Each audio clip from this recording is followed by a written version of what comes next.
Assalamualaikum warahmatullahi wabarakatuh.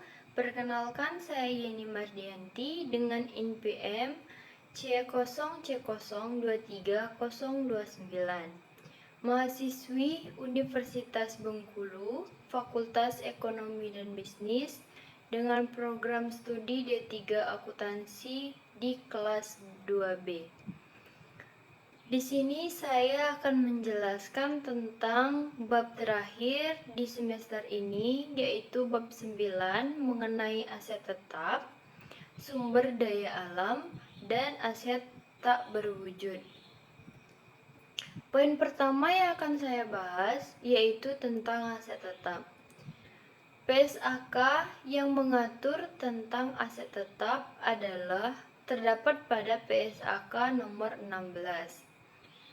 Yang dimaksud dengan aset tetap itu dalam pembahasan kali ini adalah komponen dari aset tidak lancar, atau juga dapat disimpulkan sebagai aset berwujud dengan penjelasan mempunyai bentuk fisik dan disajikan dalam bentuk posisi dalam laporan posisi keuangan.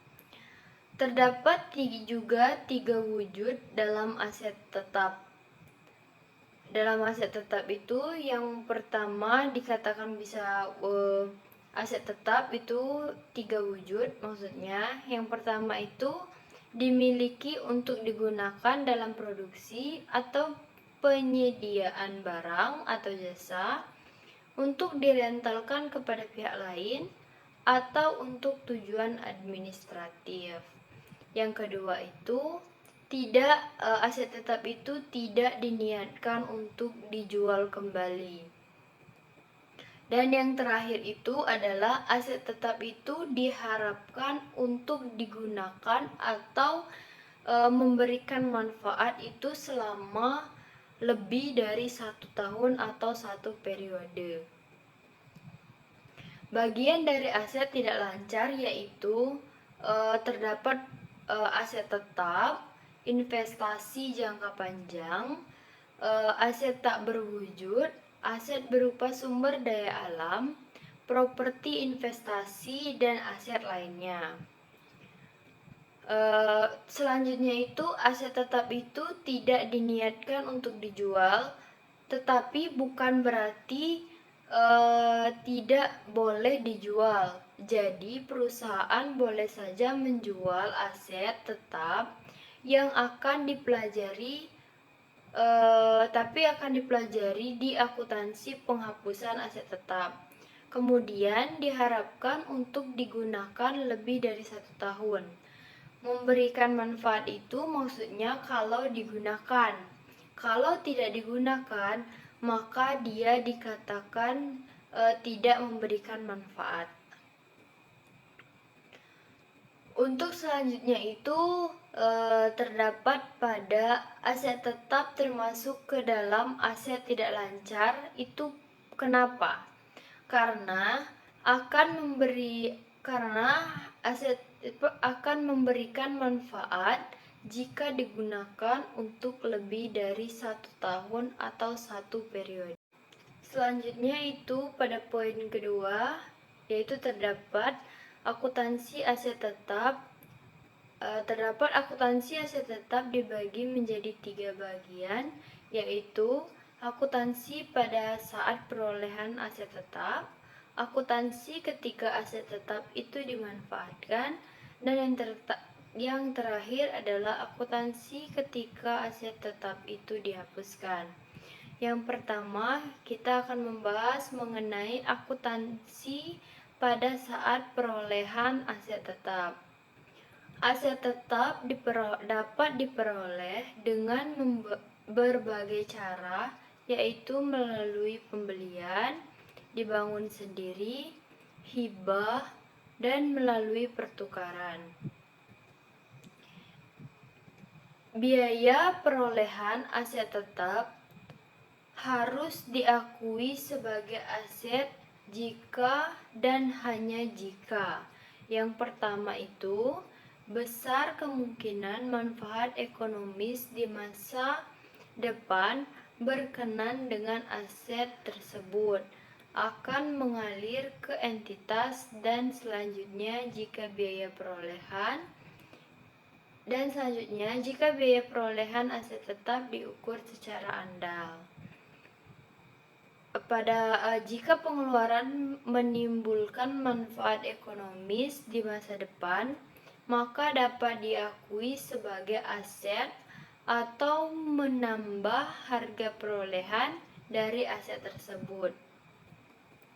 Tapi jika ditanya bagaimana aset tetap yang kita peroleh itu akan kita catat, sebesar apa itu akan dicatat, maka jawabannya adalah sebesar biaya perolehan. Biaya perolehan dari suatu aset tetap adalah semua biaya yang dikeluarkan ketika atau oleh perusahaan untuk memperoleh aset tetap sampai aset tetap tersebut siap untuk dimanfaatkan. Nah, sebagai contoh ilustrasinya, kita dapat mengatakan bahwa jika ingin bisa diilustrasikan seperti jika ingin membangun sebuah ruko dengan modal yang sedikit, misal, sehingga mendapatkan tanah yang didapat ini adalah tanah yang bergelombang karena terbilang murah dengan budget yang dimiliki tadi. Dan terdapat juga bangunan tua yang angker. Jadi, biaya perolehan dihitung dari awal pembelian tanah, sewa alat berat untuk biaya perataan tanah, dan penggusuran bangunan tua yang sebelumnya. Dikarenakan bangunan tersebut angker, maka diperlukan seorang ustadz untuk mendoakan serta biaya sewa jasa konstruksi dari awal hingga saya lanjutkan. Tetapi dari awal hingga ruko tersebut dapat dimanfaatkan. Jadi, harga perolehan dari contoh tersebut dihitung dari total seluruh biaya yang dikeluarkan dari awal hingga ruko tersebut dapat dimanfaatkan, bukan cuma hanya biaya yang untuk membeli tanah saja. Khusus untuk pertukaran, ada dua perlakuan yang kita terapkan, yaitu aset tetap yang baru berarti itu kita peroleh, sedangkan aset tetap yang lama maka akan kita hapuskan. Itu perlu diingat. Selanjutnya yaitu yang berikutnya, akuntansi saat pemanfaatan aset tetap. Aset tetap yang diperoleh perusahaan akan dimanfaatkan perusahaan selama estimasi umur manfaat. Nah, ketika aset tetap digunakan, maka perusahaan sudah memperoleh manfaat dari aset tetap tersebut, sehingga perusahaan harus mengakui adanya beban sehubungan dengan pemanfaatan aset tetap tersebut yang disebut dengan beban penyusutan. Selanjutnya itu penyusutan itu sendiri ialah pengalokasian harga perolehan dari suatu aset tetap berwujud menjadi beban selama umur manfaat dari aset tetap tersebut. Selanjutnya itu yang diperhitungkan secara estimasi dan melalui pertimbangan yang rasional.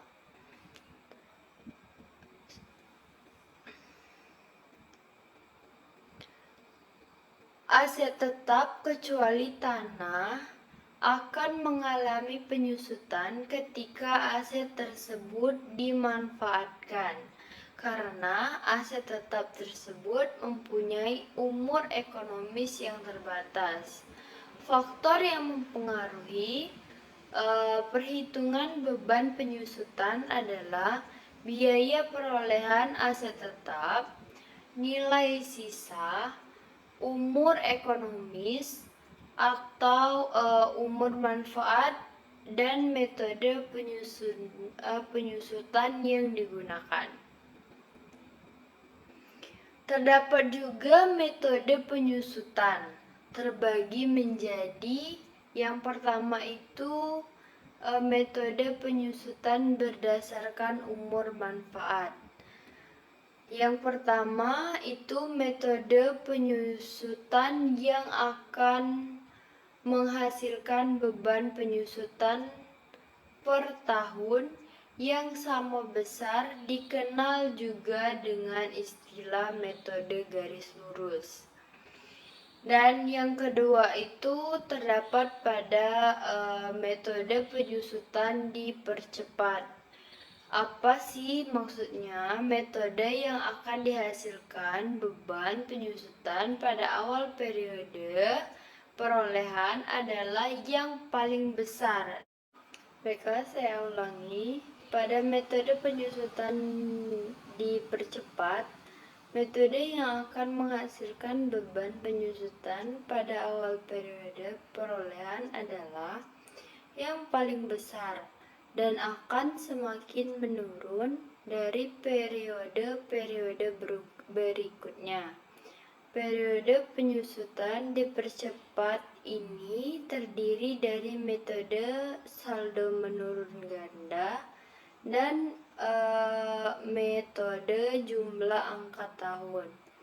Yang kedua yaitu metode penyusutan berdasarkan aktivitas, yaitu menghitung besarnya penyusutan berdasarkan aktivitasnya.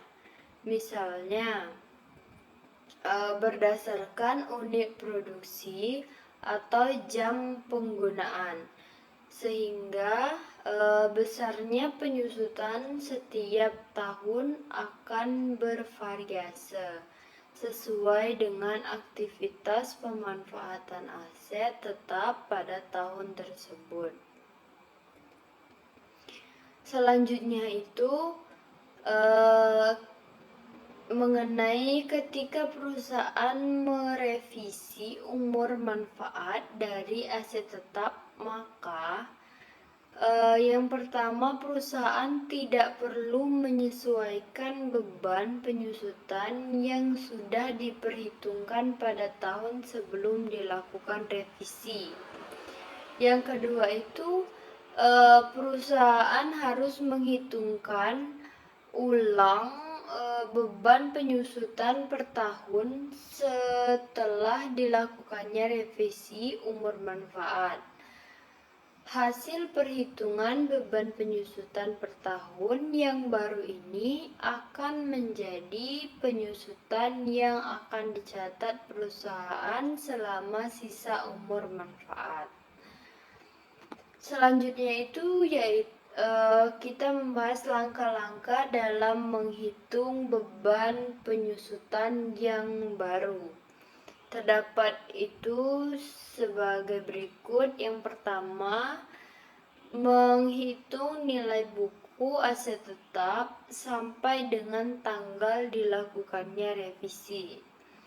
Yang kedua itu menghitung dasar penyusutan yang baru dengan cara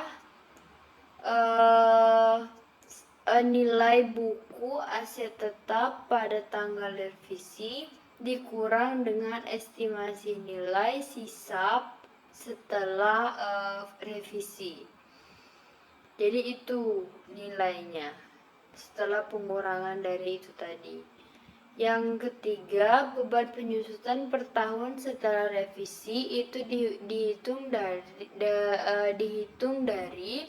tarif penyusutan atau tarif penyusutan baru dikali dengan dasar penyusutan baru. Oke, yang selanjutnya itu kita akan membahas tentang poinnya penilaian aset tetap ketika aset tetap masih dimanfaatkan perusahaan. Maka perusahaan akan mengukur berapa nilai yang akan disajikan dalam laporan posisi keuangan pada kelompok aset tetap. Ada dua metode pengukuran aset tetap setelah tanggal perolehan ini, yaitu dengan yang pertama pengukuran berdasarkan harga perolehan awal dan selanjutnya itu pada poin kedua atau komponen kedua yang dibahas, yaitu mengenai dihentikannya penggunaannya karena terpaksa. Aset tetap dihentikan pemakaiannya sebelum akhir umur manfaatnya, atau misal aset tetap dihapuskan karena terjadi musibah yang mengharuskan atau menghancurkan aset tersebut. Perusahaan akan menghapus aset tetap tersebut dengan mencatat akun aset tetap tersebut pada posisi kredit sebesar harga perolehannya. Perusahaan juga akan menghapus akumulasi penyusutan dari aset tetap tersebut pada posisi debit, dan perusahaan akan mengakui adanya kerugian dari penghapusan aset tetap sebesar nilai buku dari aset tetap tersebut pada tanggal penghapusan. Selanjutnya, pada poin ketiga atau komponen ketiga yang dibahas, yaitu mengenai penjualan aset tetap atau aset tetap dijual. Mengenai ketika perusahaan menjual aset tetap yang dimilikinya, maka perusahaan akan mendebit akun cash sebesar harga jual dari aset tetap tersebut. Perusahaan akan menghapus aset tetap tersebut pada posisi kredit sebesar harga perolehan dari aset tetap tersebut pada posisi kredit sebesar harga perolehan dari aset tetap tersebut, dan menghapus akumulasi penyusutan aset tetap tersebut pada posisi debit yang akumulasinya dihitung sampai tanggal penjualan. Kemudian perusahaan akan menentukan apakah dalam penjualan aset tetap ini perusahaan mengakui adanya keuntungan atau melainkan adanya ini kerugian. Dengan membandingkan, bagaimana cara mengetahui keuntungan dan kerugian itu? Yaitu dengan cara membandingkan harga jual aset tetap tersebut dibandingkan dengan nilai buku aset tetap tersebut pada tanggal penjualan. Jika harga jual melebihi nilai buku, maka perusahaan mengakui keuntungan dari penjualan aset tetap. Kata lain, sedangkan jika harga jual lebih kecil dari nilai buku, maka perusahaan mengakui kerugian dari penjualan aset tetap. Selanjutnya pada poin keempat, yaitu mengenai atau akan membahas atau komponen yang dibahas yaitu pertukaran aset tetap. Aset tetap dihapuskan karena ditukarkan. Jadi, pada pertukaran aset tetap, maka ada dua perlakuan aset tetap lama dianggap sebagai aset tetap yang dihapuskan. Sedangkan aset tetap yang baru Oke, saya lanjutkan. Tetapi dari awal hingga ruko tersebut dapat dimanfaatkan. Jadi, harga perolehan dari contoh tersebut dihitung dari total seluruh biaya yang dikeluarkan dari awal hingga ruko tersebut dapat dimanfaatkan, bukan cuma hanya biaya yang untuk membeli tanah saja. Khusus untuk pertukaran, ada dua perlakuan yang kita terapkan, yaitu aset tetap yang baru berarti itu kita peroleh. Sedangkan aset tetap yang lama maka akan kita hapuskan. Itu perlu diingat. Selanjutnya yaitu yang berikutnya akuntansi saat pemanfaatan aset tetap. Aset tetap yang diperoleh perusahaan akan dimanfaatkan perusahaan selama estimasi umur manfaat. Nah, ketika aset tetap digunakan, maka perusahaan sudah memperoleh manfaat dari aset tetap tersebut.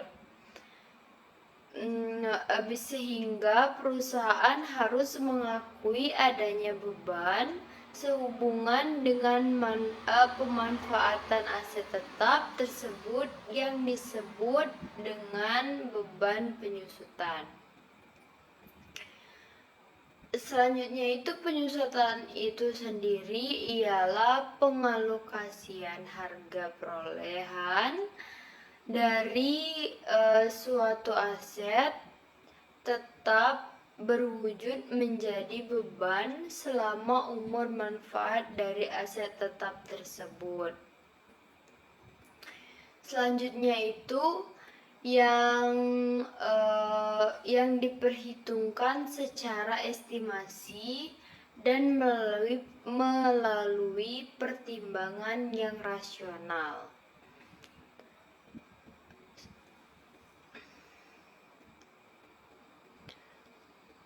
Aset tetap kecuali tanah akan mengalami penyusutan ketika aset tersebut dimanfaatkan, karena aset tetap tersebut mempunyai umur ekonomis yang terbatas. Faktor yang mempengaruhi perhitungan beban penyusutan adalah biaya perolehan aset tetap, nilai sisa, umur ekonomis atau umur manfaat, dan metode penyusutan yang digunakan. Terdapat juga metode penyusutan terbagi menjadi yang pertama itu metode penyusutan berdasarkan umur manfaat. Yang pertama itu metode penyusutan yang akan menghasilkan beban penyusutan per tahun yang sama besar, dikenal juga dengan istilah metode garis lurus. Dan yang kedua itu terdapat pada metode penyusutan dipercepat. Apa sih maksudnya? Metode yang akan dihasilkan beban penyusutan pada awal periode perolehan adalah yang paling besar. Baiklah, saya ulangi. pada metode penyusutan dipercepat, metode yang akan menghasilkan beban penyusutan pada awal periode perolehan adalah yang paling besar dan akan semakin menurun dari periode-periode berikutnya. Periode penyusutan dipercepat ini terdiri dari metode saldo menurun ganda dan metode jumlah angka tahun. Yang kedua yaitu metode penyusutan berdasarkan aktivitas, yaitu menghitung besarnya penyusutan berdasarkan aktivitasnya.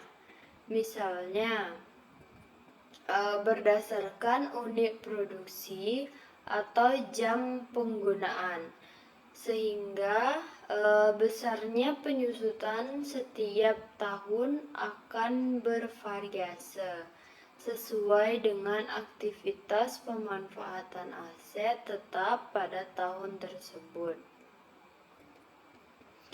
Selanjutnya itu mengenai ketika perusahaan merevisi umur manfaat dari aset tetap, maka yang pertama, perusahaan tidak perlu menyesuaikan beban penyusutan yang sudah diperhitungkan pada tahun sebelum dilakukan revisi. Yang kedua itu, perusahaan harus menghitungkan ulang beban penyusutan per tahun setelah dilakukannya revisi umur manfaat. Hasil perhitungan beban penyusutan per tahun yang baru ini akan menjadi penyusutan yang akan dicatat perusahaan selama sisa umur manfaat. Selanjutnya itu yaitu kita membahas langkah-langkah dalam menghitung beban penyusutan yang baru. Terdapat itu sebagai berikut. Yang pertama, menghitung nilai buku aset tetap sampai dengan tanggal dilakukannya revisi. Yang kedua itu menghitung dasar penyusutan yang baru dengan cara nilai buku aset tetap pada tanggal revisi dikurang dengan estimasi nilai sisa setelah revisi. Jadi itu nilainya setelah pengurangan dari itu tadi. Yang ketiga, beban penyusutan per tahun setelah revisi itu dihitung dari tarif penyusutan atau tarif penyusutan baru dikali dengan dasar penyusutan baru. Oke, yang selanjutnya itu kita akan membahas tentang poinnya penilaian aset tetap ketika aset tetap masih dimanfaatkan perusahaan. Maka perusahaan akan mengukur berapa nilai yang akan disajikan dalam laporan posisi keuangan pada kelompok aset tetap. Ada dua metode pengukuran aset tetap setelah tanggal perolehan ini, yaitu dengan yang pertama pengukuran berdasarkan harga perolehan awal dan yang selanjutnya itu pengukuran berdasarkan nilai wajar dengan melakukan revaluasi aset tetap. Nah, apa sih revaluasi aset itu? Penjelasan mengenai revaluasi aset itu mengenai tentang penilaian kembali aset tetap berdasarkan nilai wajarnya yang sebelumnya telah dinilai berdasarkan harga perolehan. Oke, selanjutnya pembahasan yang akan dibahas atau nilai inti yang akan dibahas yaitu yang keempat, yaitu akuntansi saat penghapusan aset tetap. Yang pertama itu dihentikan penggunaannya di akhir umur manfaat. Yang kedua, dihentikan penggunaannya karena terpaksa. Dan yang ketiga, penjualan aset tetap. Dan yang keempat, pertukaran aset tetap. Baiklah, itu saja penjelasan materi atau ringkasan materi dari saya mengenai aset tetap di video pembelajaran rangkuman materi mengenai aset tetap di video pembelajaran dari yang telah diberikan. Saya akhiri, saya mohon maaf apabila ada salah kata atau pengucapan yang kurang berkenan, saya mohon maaf. Saya akhiri, wabillahi taufiq wal hidayah. Wassalamualaikum warahmatullahi wabarakatuh.